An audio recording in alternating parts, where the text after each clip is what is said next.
Quels sont les différents groupes politiques au sein du Parlement européen? Vous devez savoir qu'au Parlement européen, les groupes politiques ne sont pas organisés comme en Belgique.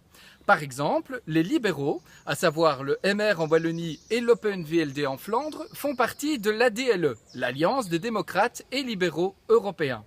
Ce groupe est le troisième groupe du Parlement européen et propose comme candidat à la présidence de la Commission européenne Guy Verhofstadt. Un deuxième groupe, c'est le Parti socialiste européen. Là, c'est très simple, ça regroupe l'ensemble des partis socialistes d'Europe. Le premier groupe du Parlement européen, c'est le PPE, le Parti populaire européen.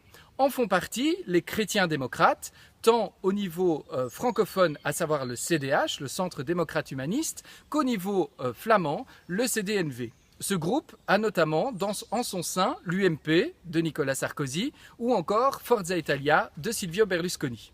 Vous le voyez, les groupes sont très hétéroclites. Vous avez également les Verts et toute une série de petits partis indépendants.